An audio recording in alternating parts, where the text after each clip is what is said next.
Without further ado, myself, Zachary Present. I'm the creative director and co-founder of Present Creative. And you notice how I had to look over at my own name and be like, "Oh yeah, that's right, that's who I am." And Ben Sutherland, who's the Hi, everyone. CEO and co-founder as well. Thing actually on? Yes, it is. All right. Well, welcome everyone. So Zach and I have been creating video games for the past 10 years or so, Sorry, that wasn't me. I sat on the mic. and doing practical jokes like that. So our stage routine is going to start with whoopee jokes. So we've been creating video games together for the past 10 years or so. During that time, we've been on both sides of the outsourcing field. Our core model is we create teams as needed for a client request, which means we're always the outsourcing team, and we're also always bringing in contractors and other vendors to fulfill the needs of some project. This has given us a lot of experience in straddling both sides and the pains of outsourcing. Let's see. So just a quick recap of the terms we sort of all should know, but we're just going to get through them really quick just to make sure we're all speaking the same language. First is, why are people actually outsourcing? Probably most of the people here already know this stuff, so we'll just breeze through it. You might not have the resources available at the time. Your internal costs are too high to use those resources. You might just not have the actual person free to do that type of task. And the last one is one that you run up against all the time, which is budgetary logic, meaning you might have the total amount of money in your studio to actually get this project done, but someone outside of production has said you only have this much budget for an internal employee, and then you have this much flexible budget per quarter that you can spend on contractors or for this particular project. Right. And quite often, there's, and I'm sure if you've all been in the industry for quite a while, you can see that there's all these layoffs that are constantly happening, right? It's like this game doesn't do well, and all of a sudden the numbers, in the App Store are going down, and so they shed that team completely, right? So it's very common that like a company will hire a bunch of people, and then all of a sudden, and this happens more so in the console world, where all of a sudden a game is finished, and everyone's like, well, what do we do with this staff? And so they just let 200 people go. So quite often, outsourcing is used as a way for smaller companies to ramp up very quickly and then let go of those people or shed those workers in such a way where it's not detrimental to the business, and the burn rate of the company, is not as hot, right? And we've personally been on both sides of that one as well. It'd be great if we could just hire every awesome artist that we found as a full-time employee, but we can't. Very often we can only bring them in for limited periods of time. And our main business has also thrived because that same problem has happened for all these big studios. They would love to have our expertise internal, but they can't afford us on a full-time basis. Again, just as a recap, what are the phases a project goes through? This is how we've simplified it down to just 4 main areas just for purposes of this conversation. There's pre-production. That's where you're thinking through the seed of the idea. Perhaps your first pass of the GDD is done. You have a very small team, and you're getting a concept approved. Prototyping. Prototyping, this is one of our points that we're going to harp on repeatedly throughout this speech.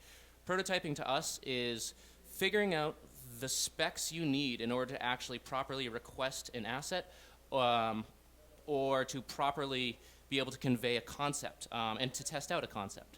Prototyping to us is a really important stage. It allows you to step into the next stage of production. In the production stage, this is where the bulk of all your work gets done. This is where this is because you've done all your prototyping work and because you've spelled out what your GDD and your style guide looks like, either in pre-production or prototyping, you can actually just pour on as much resources as you have available, be it internal or external, and you can ramp up your production and get a project done way quicker. This is the meat of where most outsourcing should go, or does go. And one of the things that, as we were writing this speech and working on things to say, we're talking about how quite often, a company will, or a group will will sort of like be in what they think is production, and then all of a sudden something changes very quickly, right? And a good example might be, you finally, there's a stakeholder who's not invested in who's not actually in that project, like on a day-to-day basis, and then he goes and he shows the prototype off to his wife at home, and she's like, that character has a red hat. I hate the way I look in a red hat. Change that character. And then it's all of a sudden, you're no longer in prototyping, or rather, you're no longer in production. You're back to prototyping, right? And so now you have to figure out how many frames of animation does that character have that red hat in. Oh, this is going to be a nightmare. So it's very important to sort of keep in mind that, like, when you are iterating, you're not in the you're not in the production phase. You've actually rewound and you go backwards, right? And lastly, wrap up. It would be great if you could have kept that whole team on and running that you had during production, running full speed during wrap up and just clean up quickly. But the truth is, at that tail end of the project, you're going to be getting down to just a couple people who can possibly find the right file, fix the right thing, and re-implement it over to the engineers. And that's where the generalist comes in. Sorry, without further ado, we're going to go through the 5 most common mistakes when outsourcing we've seen, experienced, felt, or done ourselves. And hence why we have this evil character sitting right here. All right. So for us, number 1 is not knowing what your resource can actually accomplish. There are plenty of really great resources out there, and there are plenty of not as great resources out there, but they happen to be cheaper. They happen to be really quick, but maybe they don't deliver to the full quality bar you're looking for. One of the things that we've done over the years and that we recommend everyone who's involved in this process do is ESP. is ESP, the expected success percentage of those people or of that group. For example, what we'll do is we'll have a contractor. He's fantastically fast and fantastically quick, but really when he delivers an art asset to us, he's only delivering to maybe that 70% mark of quality.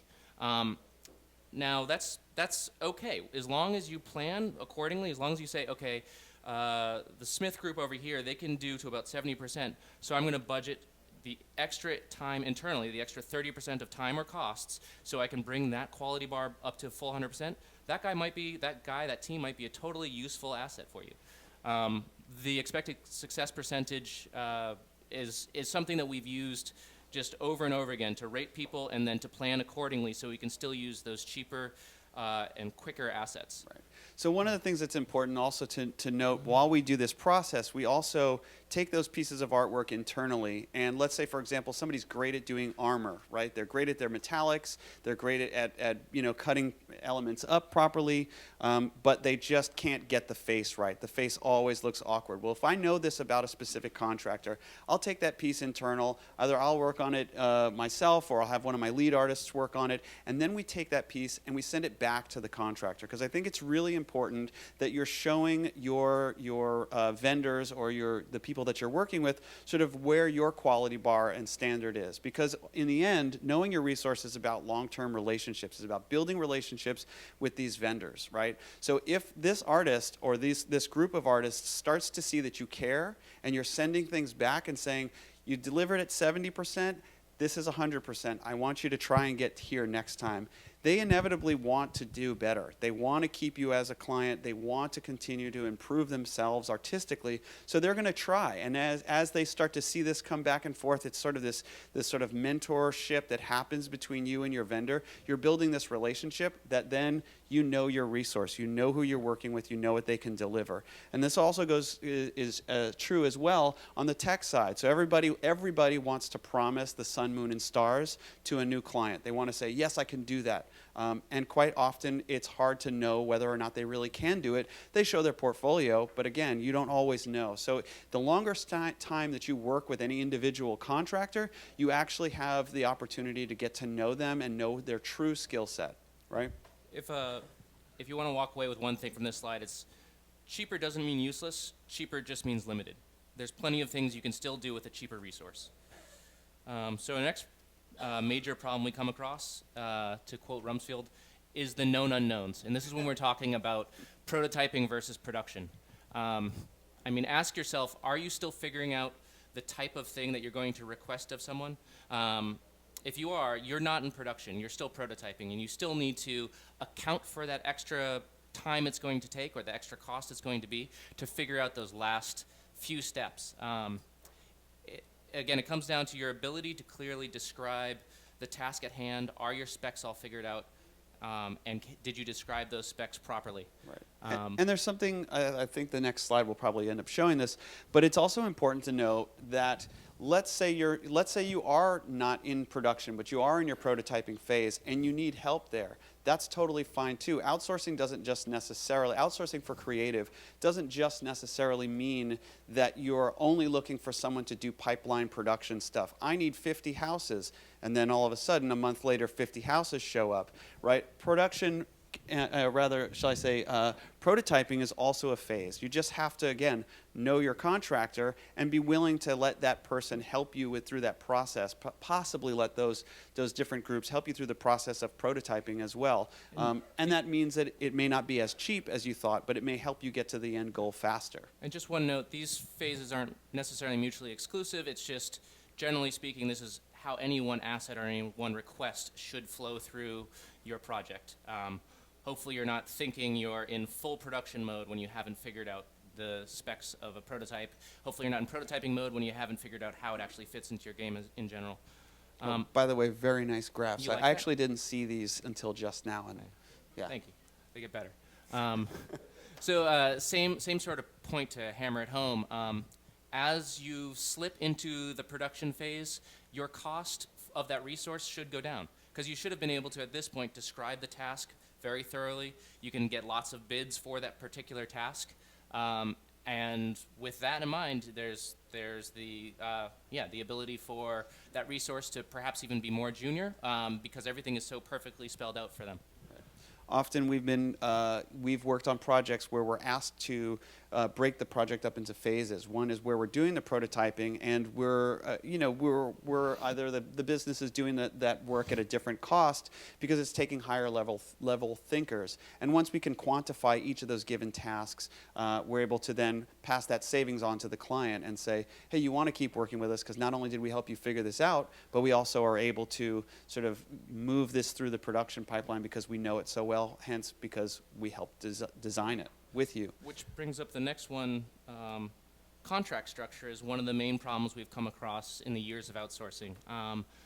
By contract structure, you have your basic options. You could be paying for people by the man month. You could be just getting a pool of hours or retainer. You could be doing the fixed cost method, where it's like, here, I need every one of these houses to be $100. Or hopefully, particularly if you're still in multiple phases, if you're still in both prototyping and production, you're figuring out some sort of mixed contract structure. That means that for all the known knowns, you've been able to say, okay, every one of these things is a fixed asset cost, and for all the known unknowns, we're going to have to still figure some stuff out, so we're going to leave open variability in the amount of hours it takes for that, or a catch-all bucket of hours that you can use to pay out and solve problems as they come up. In fact, bucket of hours is a term we came up with. I believe we were working with Zynga at the time. Everything was locked down to a fixed asset cost, but we knew there was going to be some problems coming up. We knew that there was going to be variability in how long it took us to make some assets that just hadn't quite been figured out yet. So we weren't asking for a big pool of hours. We weren't asking for like a retainer. We just wanted a small bucket of hours just so that they could pay for their lack of planning.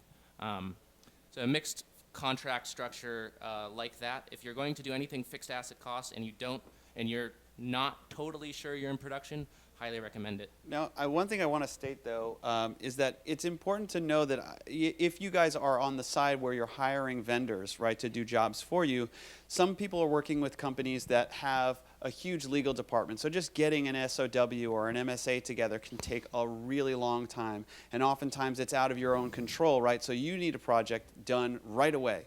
And you've talked to your vendor, you think they're the right person for the team, and of course it's a rush job. So part of that is how do you get that SOW through the system? How do you allow for, before the actual bid can be finalized or each asset can be properly described, and say like, look, I don't know how many of these things there are, I just know that they need to be houses.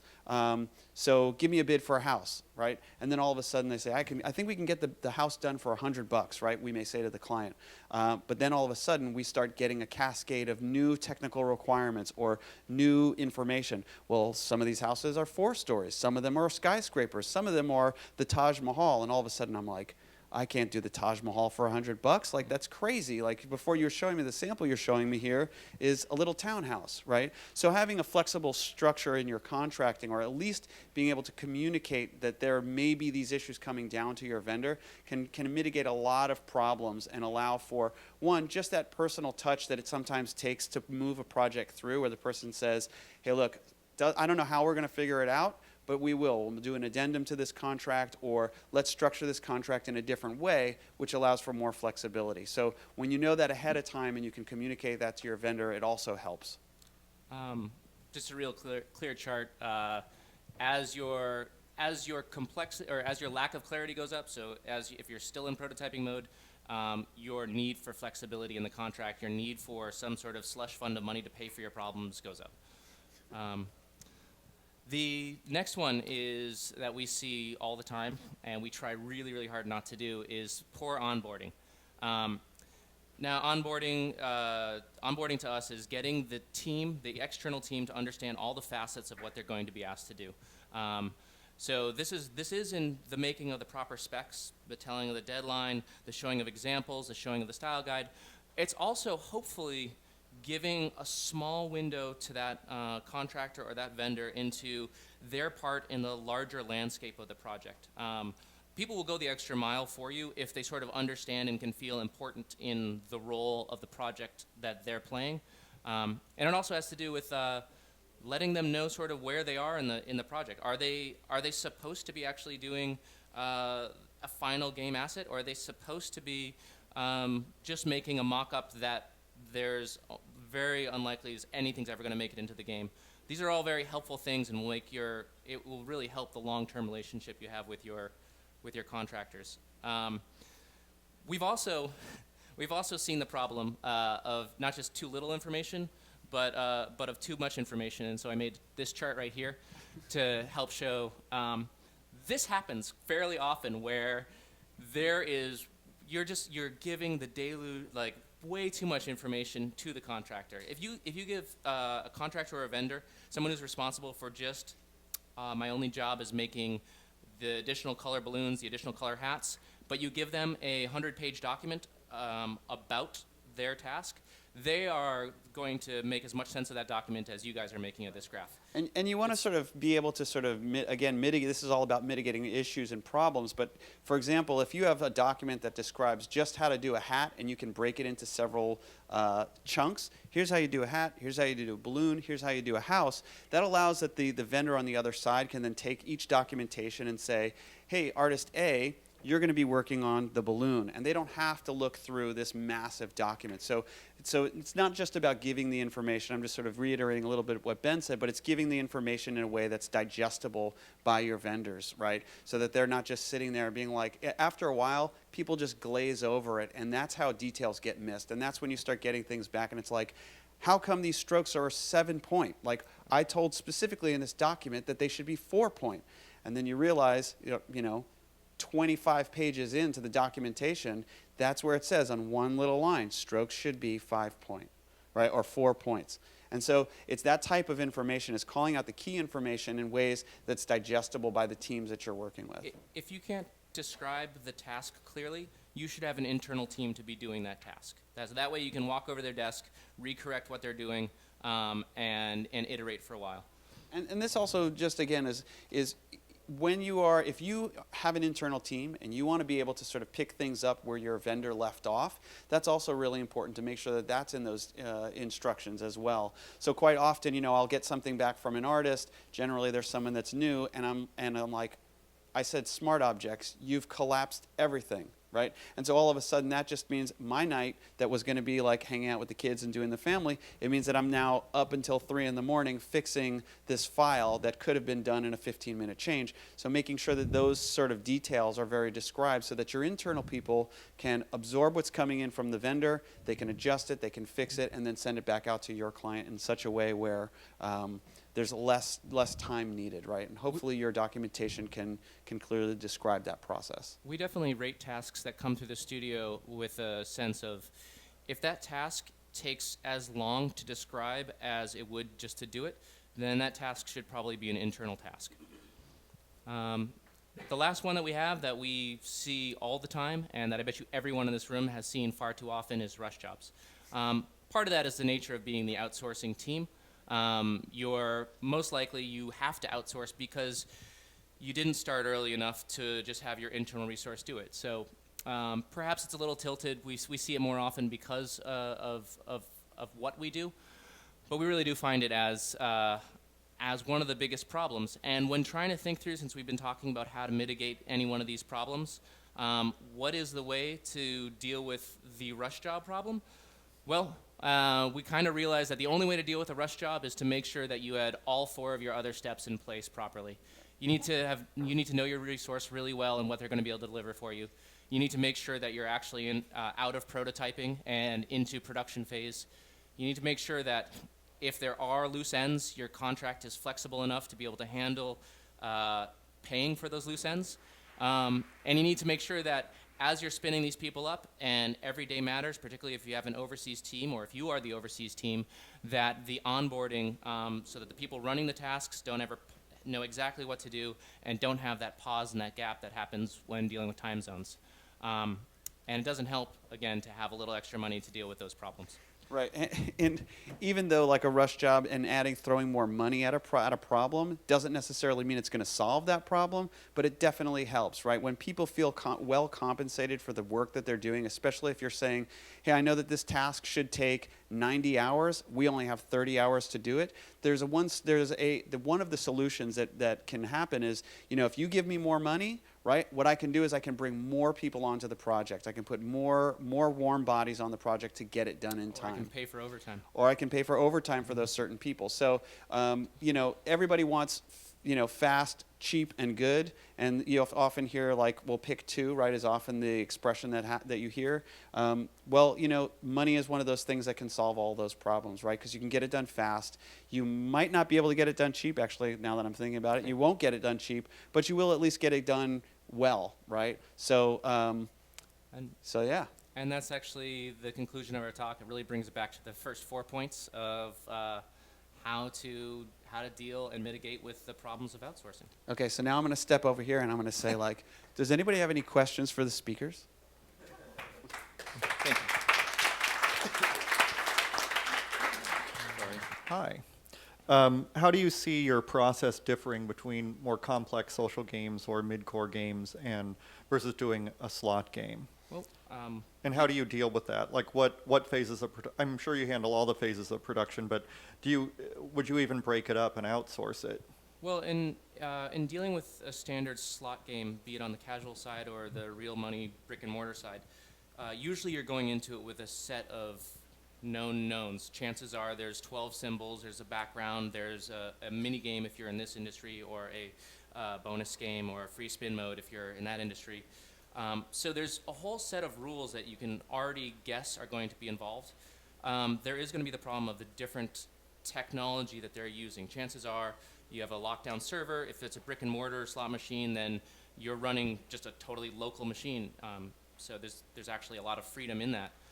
So the technical discovery is still there, but the core rules and therefore your ability to assess the problems that you might come across, your ability to ask for those specs that you need, are actually much higher, in my opinion, on the slot side, because they are there's such similarities between one slot and the next slot and the next slot, at least from the art production side. The math model might be absolutely different. There might be other secrets behind the scenes that we don't see, but from the art team point of view, it's actually relaxing compared to the difference in going from a builder style game that has this set of problems to now a mobile hidden object game. Clash of or Clans whatever. type game. Yeah. Yeah.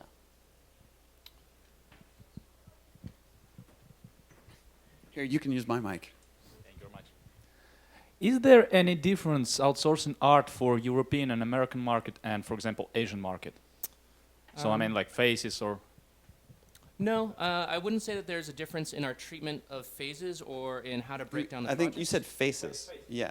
Can I Oh, answer yeah. that one? So yeah, I think that there may we're living in a global market, right? So that's changing very quickly. But you know, and I sort of hearken this back to sort of I'd say like 9 years ago, sort of when the mobile, or there was no mobile, right, back then. It was really casual, right? We're talking about the casual downloadable space. And overseas outsourcing was just starting to ramp up, and pretty much anyone who was playing in that space back then was really dealing with a lot of cultural divide, right? So there were things like that. So for example, you're doing a farm builder game or a diner dash type game, and all of a sudden you send your artwork out over to, say, to the Ukraine, and it comes back this totally different demographic of artwork, right? Like, so the woman is, and she's in high heels, she's super busty, she's, you know, all done in makeup, and all of a sudden, like, the producer gets that back, or the art director gets that back and says, like, my demographic will freak out. Like, this character is way too sexualized. Who is working on this? I think more and more that's starting to change because you have better description, more concepting that's happening, and you also have a lot of these overseas studios that are starting to kind of like get that a little bit more. But I still think that there are differences culturally that happen, and I think you know, the only way to mitigate that again is just to make sure that you have well laid plans in your concepting phase, so that as you're working with these different vendors, you know that they're going to get it, right? We had that great, funny problem where we had to describe the differences between what a gangsta was, what a gangster was, and what a mobster was to a Japanese company that was coming into the American market. And so we had to build a whole bunch of mood boards that showed, like, okay, so here's homies on the street corner, here's Italian mafia, and here's J-pop gangster. And where are we going? Like, help us find exactly the direction that you want your product to go. So there definitely are cultural differences that you'll come across.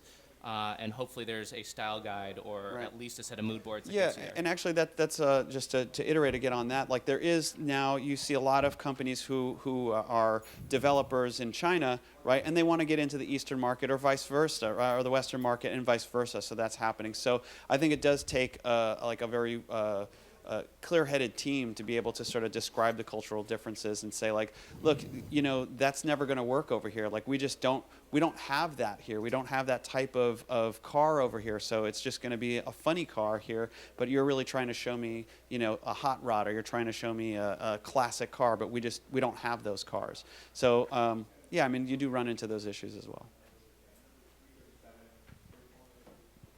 You talk about resources that you've worked with before and what their expectations are. What about, how do you evaluate resources you haven't worked with before and put them on a schedule and you're going to go with it? You gamble. The first and foremost, we start by looking at portfolios, but knowing that portfolios can be a bulk of someone's work over the last however many years, and perhaps they just cherry-picked the perfect examples, but actually they're not as good of an artist as they show, or they're way slower than they're showing. So we start by gambling and say, okay, this person or this studio's portfolio is good enough. Next step is let's check to see how good of a communicator they are.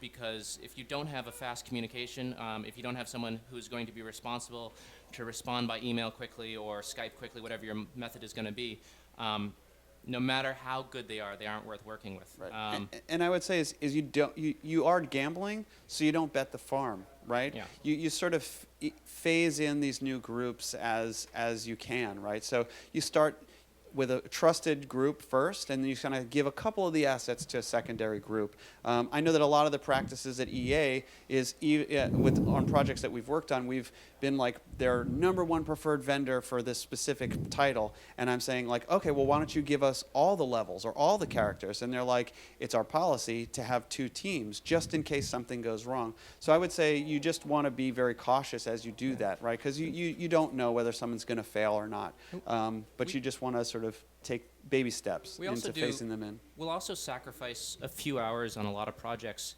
to test out an artist. Even though we might have all the resources in place for that particular project, and those resources who are already trained up will be able to hit it perfectly and perform to the cheapest and best of our expectations, we will still take one of those assets or a couple of those assets and try them out on a new person, just so we can always be increasing our resource pool. We got time for one more question, and then you can happily talk to us off to the side. Great. Thank you. So I was working on a concept art team once where the concept art team was outsourcing a lot of the designs. And what would end up happening is that the designers would come, there were specific requirements that the designers and the engineers had and gave, but when, like, for example, we're doing something in-house, they come and see that design after it's done and they say, oh, well, now that I'm looking at it, they needed to respond to it. So in this situation, we've got the concept art team outsourcing all of this stuff, and the designers and the other specializations don't necessarily have that space or the opportunity to respond to it. Now, I know you talked about not outsourcing certain things that are harder to describe. But is this something you just wouldn't outsource, or do you have a way to keep people all on the same page when you have a specific team outsourcing materials and all the other teams need to know what's going on? Let me rephrase that a little bit. If Yeah, you said that sorry. we wouldn't outsource that, if we do outsource that, we should expect to iterate more, and therefore we will need the flexible contract and the ability to, if we have stakeholders internally who say, oh, that's what we asked for, but it's just it doesn't quite live up to our expectations for this reason or that reason. We just need to have started off the task knowing that it should have a flexible contract. Even if you're going to pay a totally different artist, it doesn't matter. You should be perhaps not a flexible contract, but a flexible budget for that one asset. It's not in production mode. It's still, for one reason or another, it has likelihood to be iterated on, and therefore we just need to budget accordingly.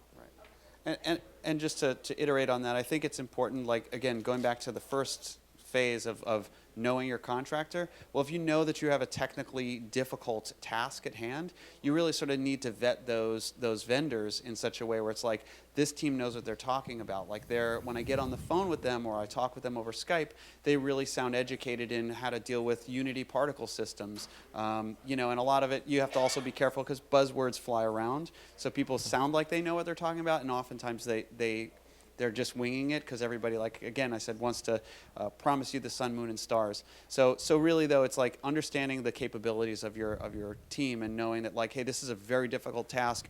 I'm going to need a team that's done similar projects. Great. Well, thank you very much, guys. I think we have a break. Yeah, right on. Enjoy the rest of your show.